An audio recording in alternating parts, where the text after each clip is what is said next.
Iniciamos hoy con una imagen potente.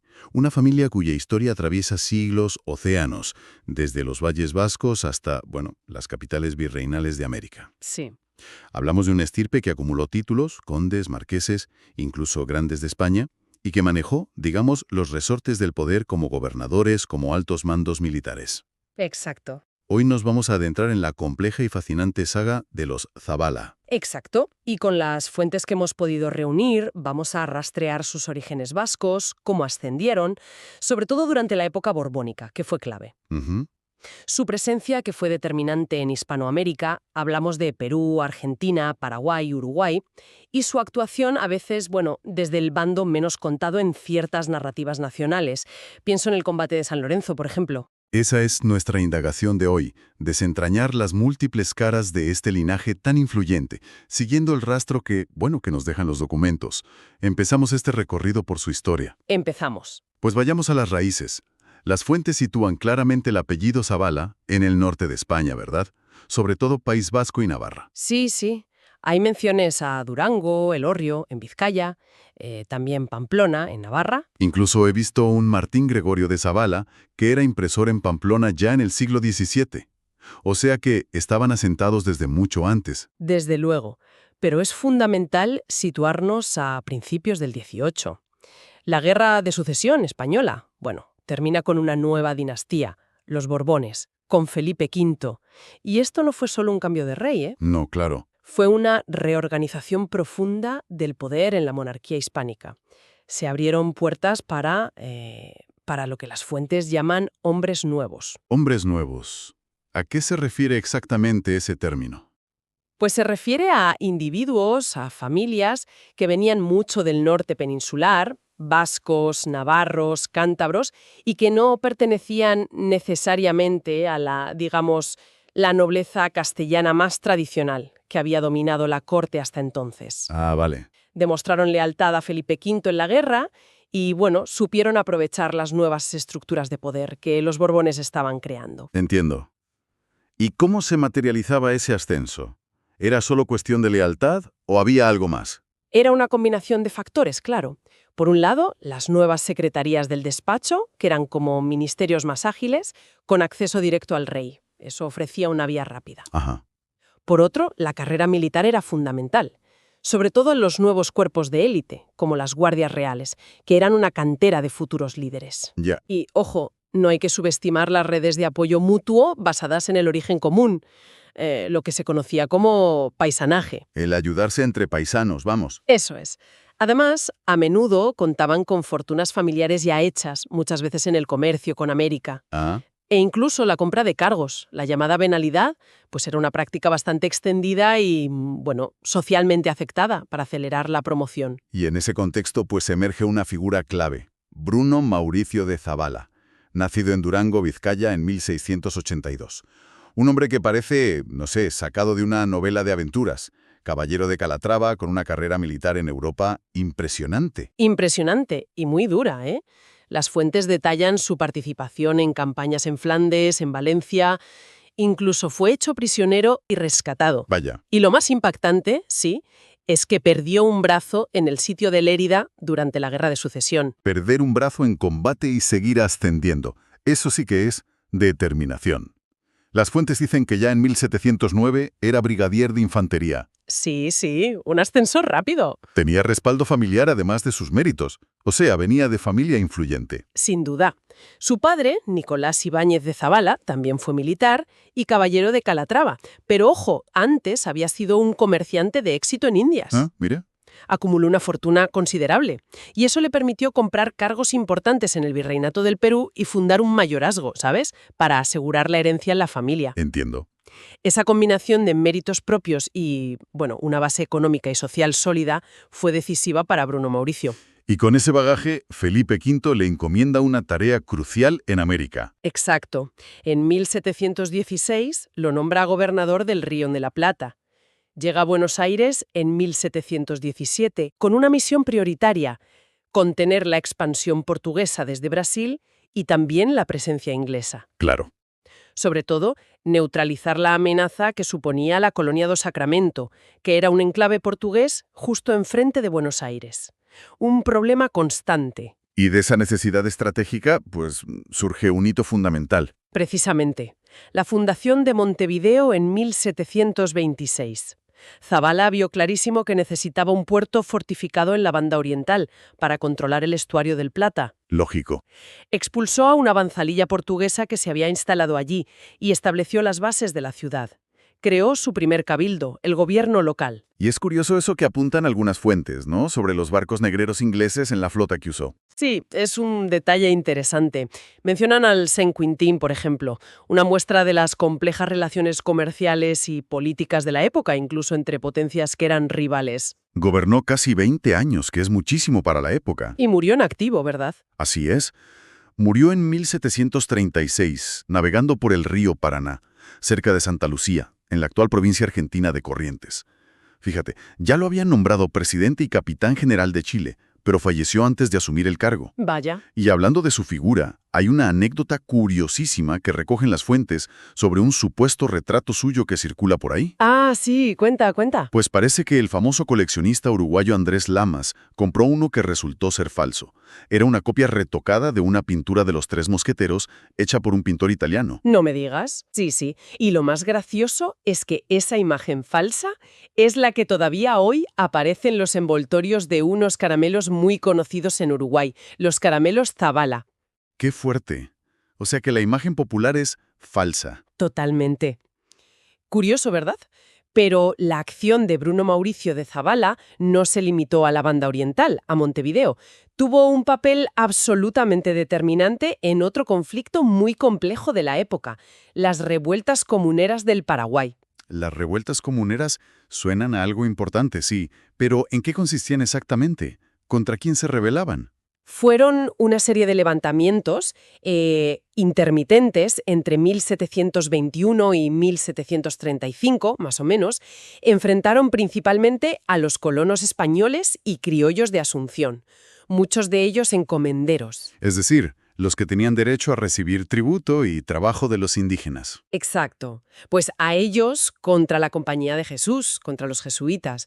El meollo de la disputa era el control sobre la mano de obra indígena guaraní y también los recursos económicos, sobre todo la yerba mate, que era muy rentable. Claro, la yerba mate. Los colonos acusaban a las misiones jesuíticas de acaparar las mejores tierras, la mano de obra indígena que estaba exenta de la encomienda y de tener ventajas fiscales. Lo veían como competencia desleal. Era una lucha por el poder económico y político local, básicamente. Entiendo el conflicto de intereses, pero ¿qué papel jugaba exactamente el gobernador de Buenos Aires, como Zabala, en un asunto interno de Paraguay? ¿Era habitual esa intervención o fue algo excepcional? No. Fue una intervención directa ordenada desde arriba, desde el poder central. En este caso, por el virrey del Perú, que era la máxima autoridad en Sudamérica en ese momento. Ah, claro. El virrey, que era el marqués de Castelfuerte, por cierto, otro navarro influyente, parte de esa misma red de poder norteña de la que hablábamos, vio las revueltas como un desafío a la autoridad real, un peligro para la estabilidad de la región. Lógico. Por eso envió a Zabala, que era su hombre de confianza en la zona del Plata, en dos ocasiones cruciales, en 1725 y de nuevo en 1735. ¿Y cómo actuó Zabala? ¿Con qué fuerzas contaba? Pues actuó con contundencia militar. Se apoyó en tropas regulares que llevó desde Buenos Aires, pero también, y esto es significativo, en un contingente muy numeroso de indígenas guaraníes de las propias misiones jesuíticas. Ah, o sea, los indígenas de las misiones lucharon con él. Sí, contra los colonos rebeldes. Con esa fuerza combinada, Zabala entró en Asunción, depuso a las autoridades comuneras y restableció el orden bajo la autoridad virreinal. Y después, claro, dejó al mando a hombres leales y de su círculo, como Martín José de Echauri, otro vasco. Entendido. Esto demuestra, por un lado, la capacidad de la monarquía borbónica para proyectar su poder en territorios lejanos y conflictivos, y por otro, la confianza total que tenían en estos militares norteños para sofocar disidencias. Queda claro que Zabala era una pieza clave del engranaje. Y mencionabas que no era el único de su origen en posiciones de poder por la zona. Exacto. Las redes de paisanaje funcionaban y mucho. Las fuentes nos conectan a Bruno Mauricio con otros personajes importantes. Por ejemplo, Esteban de Urizar y Arespachogaga, que fue gobernador de Tucumán, pues estaba emparentado por matrimonio con él. Ambos de Elorrio, en Vizcaya, una zona con familias muy metidas en el comercio indiano. Ah, mira. Y también los gobernadores que sucedieron a Zabala en Buenos Aires, como Migles de Salcedo o Domingo Ortiz de Rozas. Ambos eran cántabros, con fuertes lazos militares y comerciales, a menudo conectados con Perú también. Vemos un entramado de poder norteño, ¿no? Extendido por puestos clave. Sí, sí, se ve la red. Y el apellido Zabala no desaparece, ¿eh? En el siglo XIX, ya en la Argentina independiente, encontramos a un Domingo Crespo Zabala como gobernador de la provincia de Santa Fe. O sea que el linaje persistió. Y si damos un salto en el tiempo, vemos cómo esa preeminencia de la familia, o bueno, de sus ramas vinculadas, se mantuvo. Se adaptaron a los nuevos tiempos, tanto en América como en España. Un caso espectacular es el de Juan de Zabala y de la Puente. Juan de Zabala y de la Puente. Nacido en Lima, en 1804, has dicho. Hijo de un marqués, ¿no? Según las fuentes. Correcto. Su padre era Pedro José de Zabala y Bravo del Ribero, el séptimo marqués de San Lorenzo del Vallombroso, un título peruano. Y fue un realista convencido durante las guerras de independencia, o sea, leal a España. ¿Vale? Tras la independencia del Perú, el joven Juan se trasladó a España y allí hizo una carrera militar y política. Bueno, fulgurante. ¿Qué tan fulgurante? ¿Qué hizo? En el País Vasco y Navarra. Ah, importante. Y su carrera política culminó nada menos que siendo presidente del Consejo de Ministros de España en 1874, durante la Primera República. Un peruano de origen, hijo de realista, llegando a la jefatura del gobierno español. Es increíble. Presidente del Consejo de Ministros, madre mía, eso es llegar a lo más alto. Y las fuentes recalcan la cantidad de títulos nobiliarios que acumuló. Es que es asombroso, ¿sí? Por sus méritos militares le dieron el título de primer marqués de Sierrabullones. Pero es que además se casó con María del Pilar de Guzmán y de la Cerda, que era una de las aristócratas con más linaje y títulos de España. Claro. A través de este matrimonio, Juan de Zabala pasó a ostentar por derecho consorte una colección de títulos impresionante. Duque de Nájera, con grandeza de España, conde de Oñate, también con grandeza, conde de Paredes de Nava, otra grandeza, marqués de Montealegre, conde de Treviño, en fin, una fusión perfecta entre el mérito militar nuevo y la más alta nobleza tradicional española.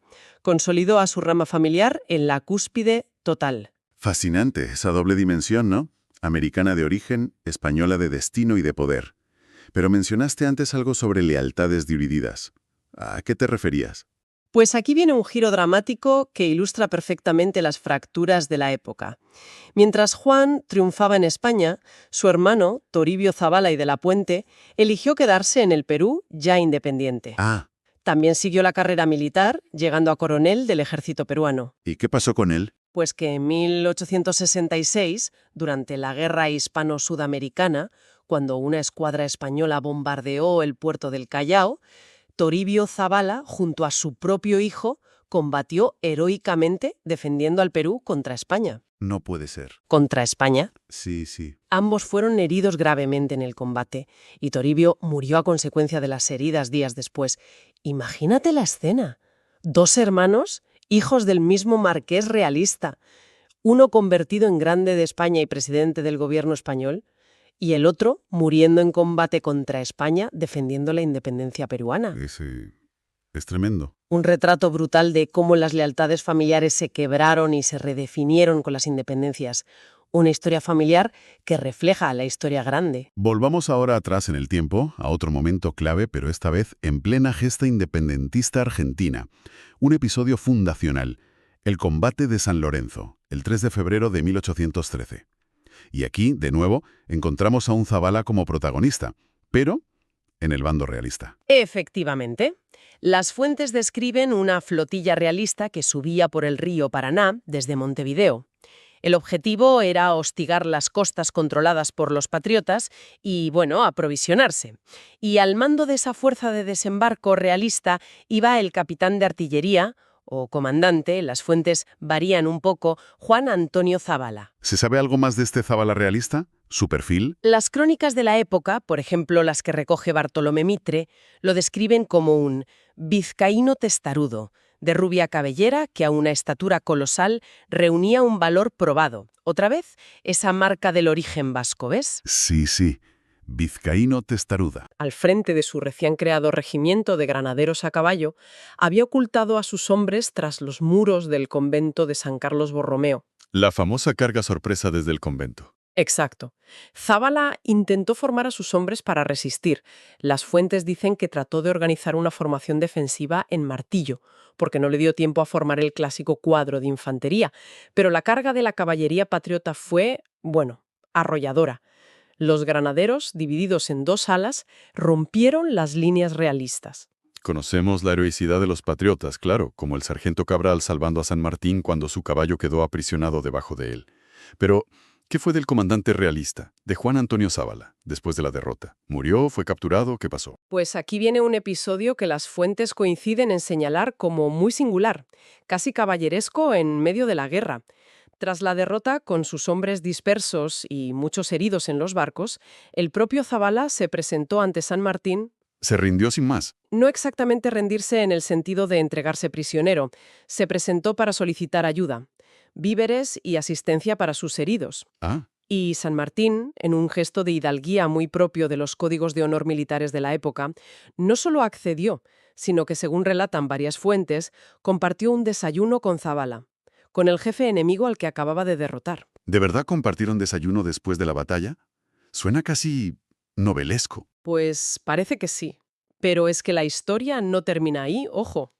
Lo más sorprendente es que, según se cuenta, un año después, cuando San Martín ya estaba en Mendoza organizando el ejército de los Andes, este mismo Juan Antonio Zabala se le presentó ofreciéndole sus servicios. Increíble. El comandante realista queriendo unirse al ejército patriota. ¿Y San Martín lo aceptó? Pues parece que San Martín, quizás por delicadeza o por desconfianza inicial, no lo sé, lo rechazó.